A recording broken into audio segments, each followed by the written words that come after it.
How are we doing today? Good.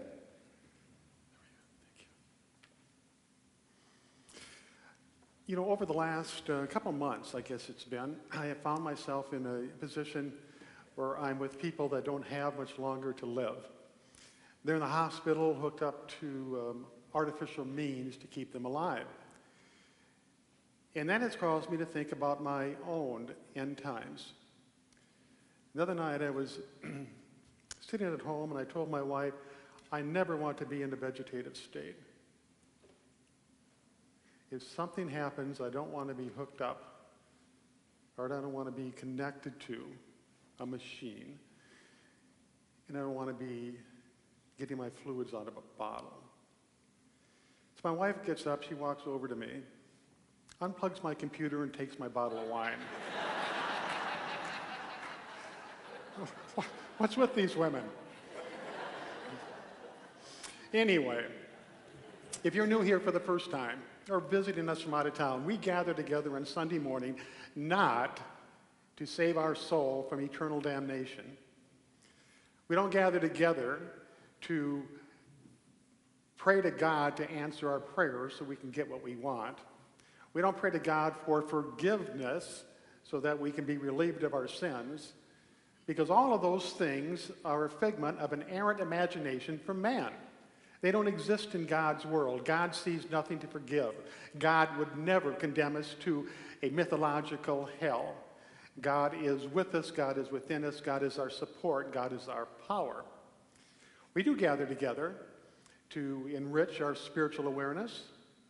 We gather together to find rest and relief from some of the stresses in life. And we gather together to interact with other people of a like mind. Interacting is the key because that's what life is. And I talked about this last week. Life is a continual process of interacting with people, places, and things outside of ourselves. That's the primary purpose of life. So one might ask why? Why is interaction such an important part? And the reason it is because from interacting with other people, places, and things, that's where we get what we need. That's where we get what we value. It's from those interactions that we get love, that we get joy, that we get happiness, that we get understanding, that we get support when we need it. It's the only means that we have of experiencing God in the physical sense. It's through interacting. Interacting is important because we get what we need from those interactions. But getting is only half of the equation. The other half is giving. You can't have anybody get something without having somebody give something, and you can't give something without somebody getting something. So if you're getting all the time and not giving, your life is going to be out of balance. And you're not going to get the things that you really desire. Or if you're giving, always putting in, but never taking out or getting, your life is also going to be out of balance. It just isn't going to work. Oftentimes when people come to me who are going to get married, I will tell them that marriage is very much like a joint bank account. Both of you have access to it. You can put into the account, you can take out of the account, whatever you want to do. And that's very much like your relationship. A relationship is like an account, or it's like a bank that we put in that which we value and that which we desire, and we take out that which we need. Well, if you're in a relationship and you're always putting in and always putting in and always putting in, and then you go to the relationship to get what you need to get out of it what you want, and there's nothing there, the relationship is going to crumble. Now, the obvious answer to this is make it a 50-50 partnership. You know, you put in and you take out equally. But going beyond that, the ideal situation is to always put in more than you take out. That is the secret to life. You put in more than you take out, and your life is going to reach heights of glory and heights of splendor and heights of prosperous abundance that's unimaginable in the common hours. As people on this earth, we are connected. We're all breathing the same air. We all have the same God. We all share the same moment. Right now, 7 billion people on this earth, and everybody is sharing this moment that we're in right now. And therefore, our purpose on earth is to make that moment, is to make somebody else's life better just because of your presence. And each and every one of us has the power to do that. We have the power to change somebody's life in a good way any time of the day. I have a good example of this. There was a young boy named Shay. And Shay was born with some mental disabilities and handicaps. He loved baseball, but he was never able to play baseball simply because he didn't have the coordination skills to do that. Well, one day he and his father were walking by the park, and there was a bunch of kids playing baseball about his age. And he asked his father, "Do you think they'd let me play baseball with them?" Well, the father knew nobody would want Shay on their team, but he decided to go over and ask anyway. And he thought if Shay could just sit on the bench, it would give him a sense of bonding, give him a sense of feeling like he was part of the team. So he went onto the field and asked one of the boys if his son Shay could play baseball with him. The fellow on the team looked at the father, looked at Shay, and he went and huddled with his other teammates.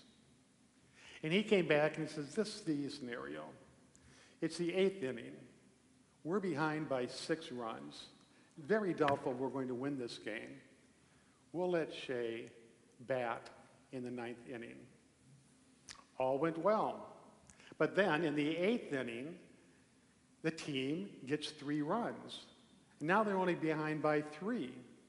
And then as they go into the 9th inning, they get another run, and they're only behind by 2, plus the bases are loaded. There are 2 outs, and it's Shay's turn to bat. And I forgot to tell you that this is the season championship game. Both of the teams are equal in ratings. That's a dilemma. Once again, the teammates huddle, and they come back, and they give Shay the bat. Shay walks up to the plate. The pitcher on the other team understands what's going on, so he moves in real close, and he lobs a soft ball to Shay. And Shay clumsily swings the bat and misses the ball by a yard. One of the other teammates comes up and gets behind Shay and holds the bat and helps him. The pitcher moves in a little bit closer, lobs a soft ball, and Shay, with the help of the teammate, hits it. It's a slow grounder that goes straight to the pitcher. Now, the pitcher could have easily picked up the ball, thrown it to first base. The game would have been over, and Shay would have been out. Instead, the pitcher takes the ball, and he throws it high in the air, way over the first baseman's head. The first baseman is out running to get the ball in right field, and everybody is yelling, "Run, Shay, run! Run to first base." The catcher gets up and gives him a shove. That way, that way. And Shay kind of stumbles down the baseline and gets to first base.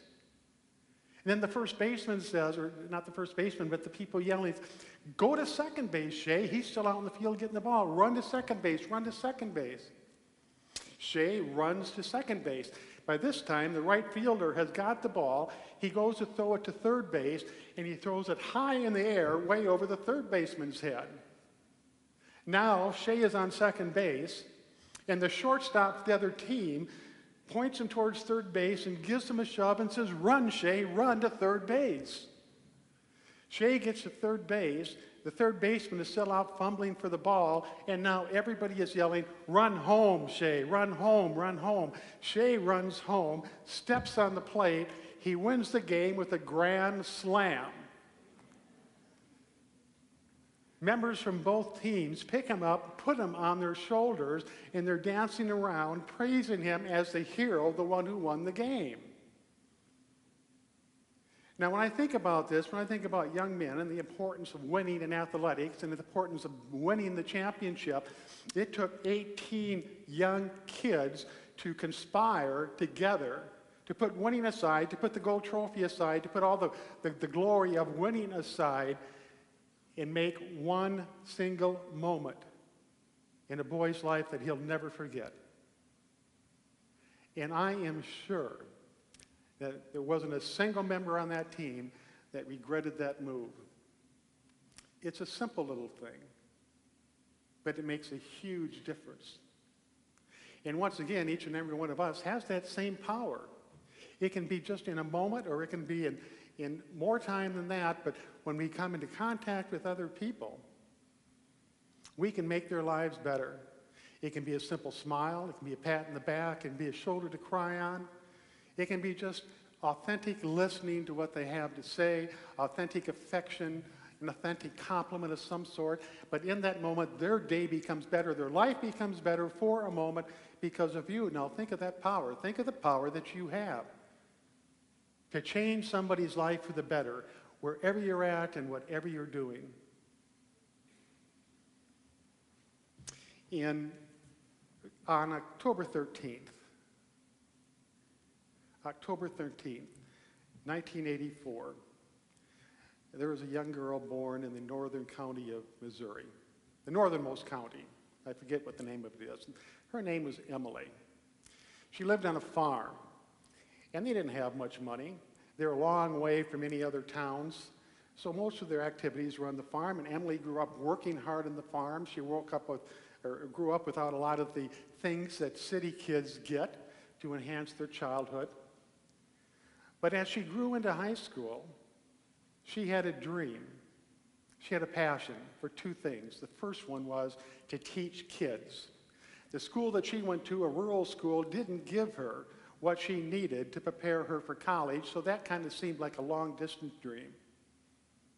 So she wanted to crack that for other kids that perhaps needed a little bit of extra support, a little better education, so they could continue on to college when they grew up.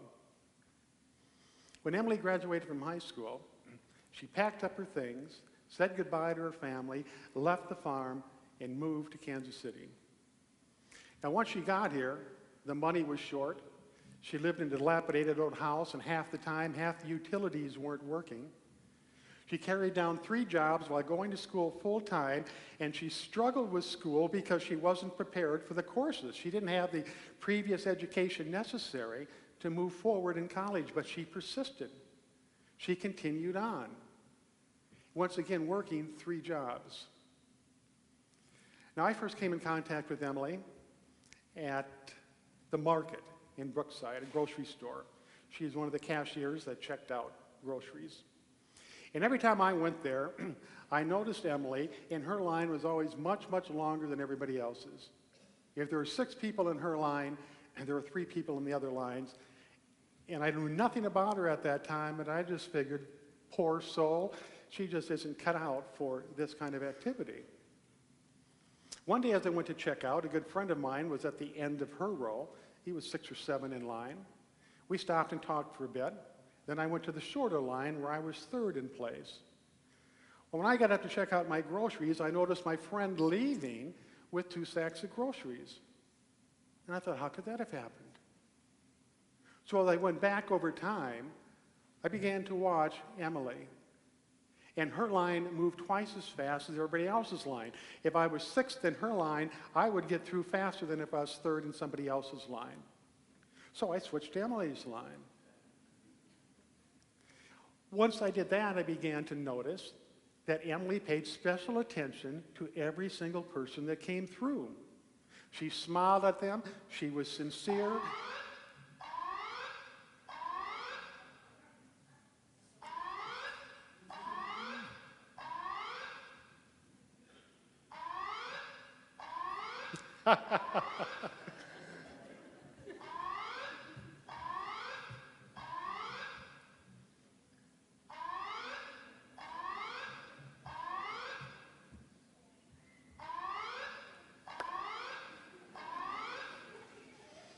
We're not going into meditation right now.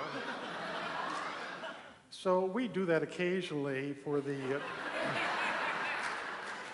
people who have a tendency to doze off during this service.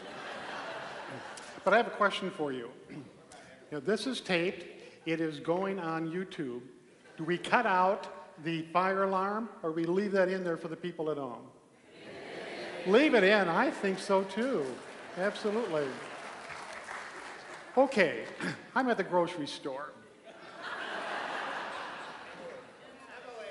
I'm in the back line of Emily's checkout thing.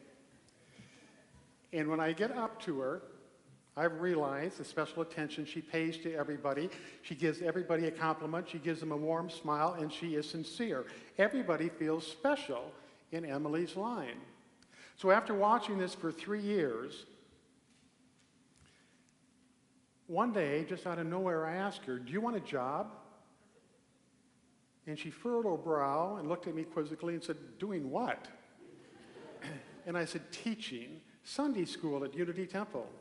And she got very excited. She says, "I'm going to UMKC. I'm majoring in youth education. I would love to do that." So she came down to Unity Temple. She became one of us, eventually became our youth education director. She finished college. It was during the recession. 775 teachers had been laid off that year. There was no job for Emily. So she continued working her 3 jobs and went back and got her master's degree. Now, I tell you this story because today is the opportunity we have to say goodbye to Emily. Somehow, this farm girl from the northern part of Missouri, with a passion for traveling and a passion for teaching, has got a job in Tokyo, Japan, teaching 4th grade Japanese students. And she leaves the 1st of August. So, Emily, are you here someplace? Come on up.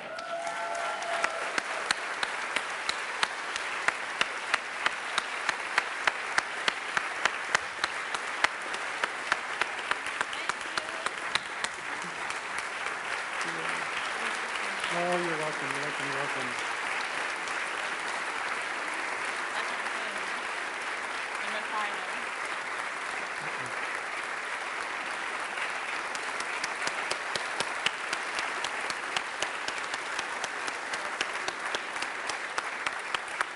Oh, just stay here a second. So, Emily, I just want to tell you on behalf of all of us, and this is where we say goodbye. We have our fondest wishes for you. Fare thee well. And at some point in time, this is where we'll welcome you back with your loving church family, and we'll embrace you for the wonderful adventure that you've had. We wish you the very best of luck, but more than that, we thank you for putting into the world more than you take out. You've been a teacher to me. You've been an example. You have enriched my life and many other lives as well.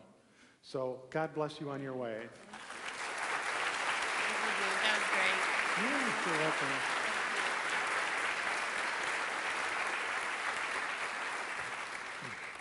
There's going to come a time for each of us, and perhaps it's already happened to you, where you stop and think, what difference does my life make? Do I serve any purpose at all?